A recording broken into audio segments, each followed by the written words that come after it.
अस्सलाम वालेकुम। उम्मीद है कि आप सब खैरियत से होंगे। तो आज हमारा लेक्चर है मतलब रोज़मर्रा जो इस्तेमाल होने वाले फ़िक्रात हैं, तो आप उनको कैसे मतलब इंग्लिश में बोल जा सकते हैं, इस वीडियो के ज़रिए आपको हम सिखाएंगे। तो आप जो मतलब डेली यूज इंग्लिश सेंटेंस हैं वो आज आप सीखेंगे, और आप मतलब जो आपका सपना है या आप इंग्लिश बोलना चाहते हैं, आपकी ख्वाहिश है, तो आप इन सेंटेंस को अच्छे से सीखेंगे तो आप जो है वो भी दूसरों की तरह जो है इंग्लिश में बातचीत करना शुरू कर देंगे। अगर आप इंग्लिश बोलते मसलन आपको इंग्लिश आते लेकिन बोलते हुए भूल जाते हैं या अटक जाते हैं, तो इन सेंटेंस के ज़रिए जो है वो आप मतलब ना भूलेंगे और ना ही अटकेंगे, आप बहुत जो है वो आसानी से जो है इंग्लिश बोल सकेंगे।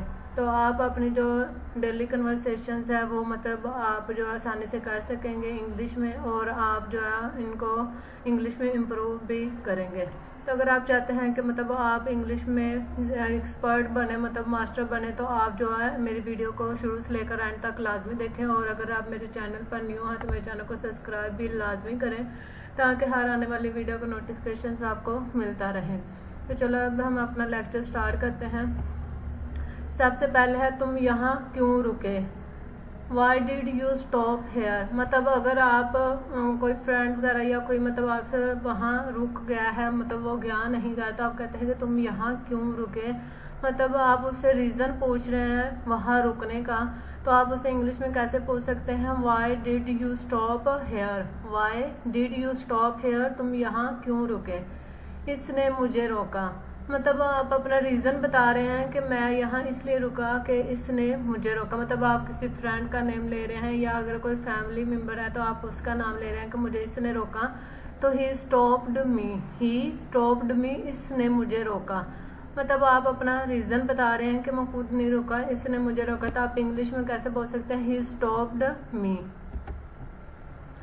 जा और आराम करो, मतलब आप अक्सर ये बच्चे को भी बोलते हैं, आप अपने मतलब जो पेरेंट्स हैं वो बच्चों के साथ इस तरह बच्चे बोलते हैं, और आप अपने सिस्टर वगैरह को या ब्रदर वगैरह को भी आप इस तरह, तो ब्रदर वगैरह को भी आप इस तरह मतलब बोल सकते हैं। आप उसे कहते हैं कि मतलब जाओ और आराम करो, तो आप इंग्लिश में ये कैसे बोलेंगे, गो एंड रेस्ट। गो का मतलब होता है जाओ, और एंड रेस्ट और आराम करो। बाहर जाकर इंतज़ार करो, गो आउटसाइड एंड वेट, मतलब आपका कोई फ्रेंड आया या कोई, तो आप उससे कहते हैं कि तुम मतलब बाहर जाओ, वो बाहर जाके वेट करो, मैं आता हूँ। या आप उसे इंग्लिश में ऐसे बोल सकते हैं, गो आउटसाइड, मतलब बाहर जाकर, एंड वेट, इंतज़ार करो। गो आउटसाइड एंड वेट, बाहर जाकर इंतज़ार करो।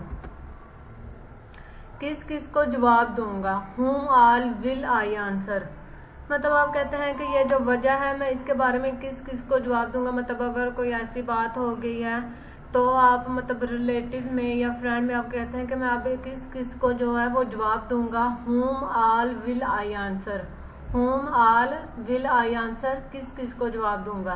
तुम सारी रात कहाँ थे, where were you all night, मतलब ये आप अपने ब्रदर से अक्सर ये सवाल, मतलब अगर रात को लेट आए, या अगर मतलब आप अपने बेटे वगैरह या ब्रदर से इस तरह ये आप जो है क्वेश्चन वर्क करते हैं कि तुम सारी रात मतलब कहाँ थे, कहाँ बिजी थे।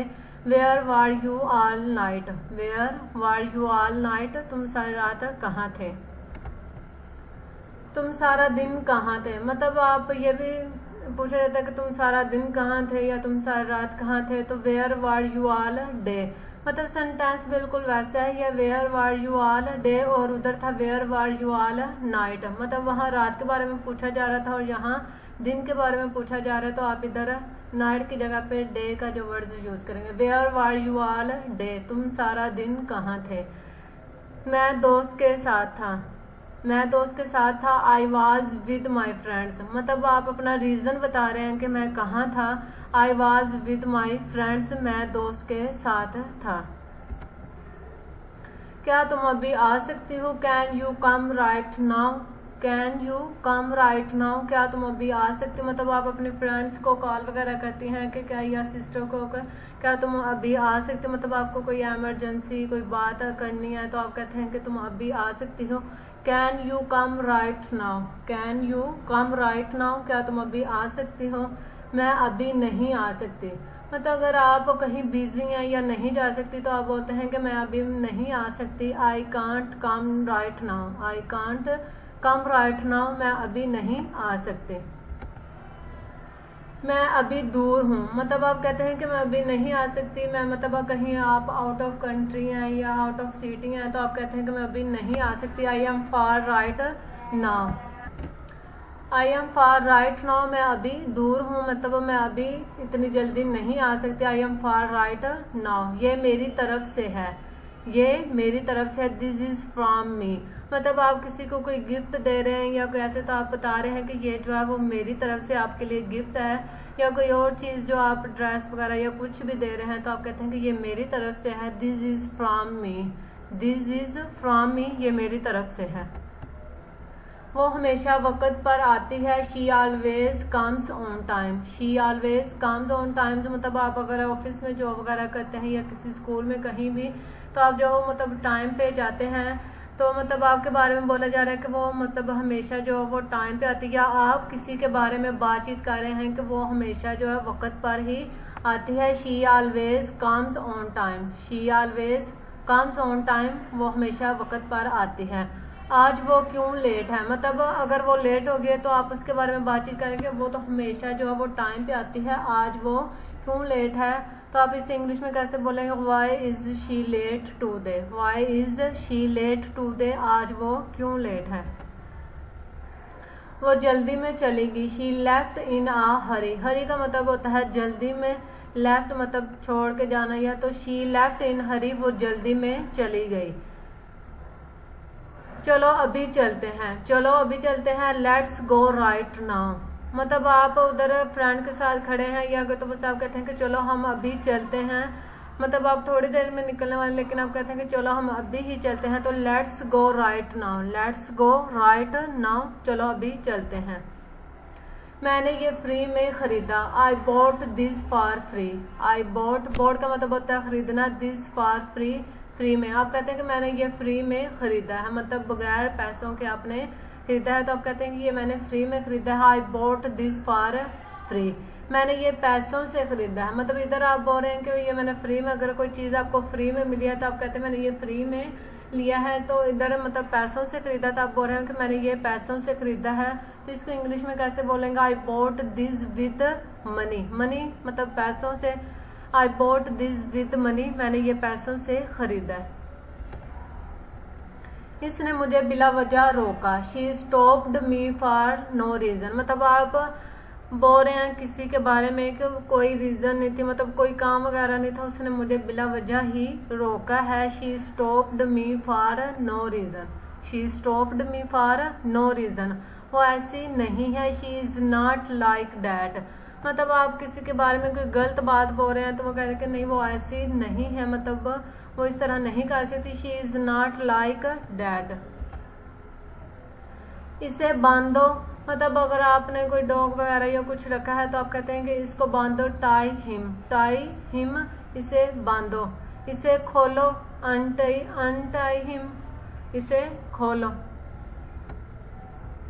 मैंने एक बार गलती की। I made a mistake once, मतलब अगर आप फ्रेंड के साथ आके बैठे हुए हैं तो मतलब आप अपनी जो गलती जो है तस्लीम कर रहे होते हैं कि मैंने ये गलती, मतलब एक दफ़ा मैंने भी गलती की जो अपनी, तो आप अपनी गलती मान रहे होते हैं। I made a mistake once, I made a mistake होता है गलती, वंस एक बार, मेड की है। I made a mistake once, मैंने एक बार गलती की। जाओ और जाकर पानी लाओ, मतलब आप अपनी सिस्टर को या किसी को बोल रहे हैं कि जाओ और जाकर पानी लाओ, मतलब आपको प्यास वगैरह लग गया तो आप इंग्लिश में ऐसे बोल सकते हैं गो, जाओ एंड गेट वाटर, पानी लाओ। गो एंड गेट वाटर, जाओ और जाकर पानी लाओ। क्या हुआ तुम्हें? What happen to you, what happen to you, happen का मतलब होता है मतलब कोई हादसा हो गया का आप कहते हैं हैपन। व्हाट हैपन मतलब क्या हुआ, टू यू तुम्हें, मतलब कोई अगर परेशान बैठा है या गुस्से में बैठा है या कोई ऐसी बात है तो आप उससे पूछ रहे हैं कि मतलब क्या हुआ तुम्हें, मतलब तुम परेशान क्यों हो या गुस्से में क्यों, मतलब आप उससे कोई रीज़न चाह रहे हैं। तो इंग्लिश में आप ऐसे बोल सकते हैं what happen to you, what happened to you, क्या हुआ तुम्हें। परेशान होने की कोई बात नहीं है, मतलब आप उसे बोल रहे हैं कि परेशान होने की कोई बात नहीं है, मतलब कोई बात ऐसी है तो वो सॉल्व हो जाइए, मतलब उससे तसल्ली दे रहे हैं। तो nothing to worry about, nothing to worry about, worry का मतलब होता है परेशान और नथिंग टू वरी अबाउट, परेशान होने की कोई बात नहीं है। क्या तुम अंधे हो? Are you blind? क्या तुम अंधे हो, ये मतलब अक्सर गुस्से में वर्ड्स बोला जाता है कि मतलब अगर कोई आपको तंग है या कुछ ऐसे पूछ रहा है या कर रहा है तो आप कहते हैं कि क्या तुम अंधे हो, मतलब तुम्हें नजर नहीं आ रहा कि मतलब काम कर रही है या कुछ ऐसे वैसे, तो आप ये जो वर्ड्स जो है वो यूज करते हैं। Are you blind? Are you blind? क्या तुम अंधे हो? क्या तुम देख नहीं सकते? Can you not see? Can you not see मतलब आप किसी से पूछ भी रहे होते हैं, अक्सर किसी को नजर है, मतलब कुछ लोगों को नजर वगैरह नहीं आ रहा तो आप उससे पूछें कि क्या तुम अंधे हो, तो can you not see? Can you not see? क्या तुम देख नहीं सकते? मुझे इसके पास भेज दो। Send me to her? Send me to her? मुझे इसके पास भेज दो, मतलब आप अपनी सिस्टर के पास या किसी के पास जाना चाहते हो तो आप कहते हैं कि मुझे इसके पास भेज दो। Send me to her? मैं इसके पास जाना चाहती हूँ। I want to go to her? I want to go to her? मैं इसके पास जाना चाहती हूँ। तो ये था हमारा आज का लेक्चर। उम्मीद है कि आपको अच्छा लगा होगा और इन सेंटेंस के ज़रिए मुझे उम्मीद है कि आप इंग्लिश में बहुत इम्प्रूव करेंगे और बहुत मतलब जो आपको इंग्लिश बोलने में आसानी पैदा होगी। तो अगर आप चाहते हैं कि आप मसलन जो है इंग्लिश बोलते हुए ना अटके ना भूलें तो आप इन सेंटेंस को लाजमी सीखें और इनकी प्रैक्टिस भी रूटीन में करें। आप अगर रोज़ इनका यूज़ करेंगे तो आप जो है इंग्लिश में बहुत जल्द इम्प्रूव करेंगे और इंग्लिश बोलने में आपको कोई भी मसलन दुश्वारी वगैरह पेश नहीं होगी, आप अच्छे से जो है इंग्लिश में बातचीत कर सकेंगे। तो आप मतलब अपनी वोकैबलरी वगैरह सेंटेंस वगैरह को आप जो वो अच्छे से मतलब सीखें और इनकी प्रैक्टिस भी करें। तो अगर आपको वीडियो अच्छी लगे तो इसको लाइक और कमेंट ज़रूर कीजिएगा और मेरे चैनल को भी सब्सक्राइब लाजमी करें ताकि हर आने वाली वीडियो को नोटिफिकेशन आपको मिलता रहे। तो मिलता है नेक्स्ट वीडियो में, तब तक रखें आप अपना बहुत सारा ख्याल। ओके, अल्लाह हाफिज़, टेक केयर।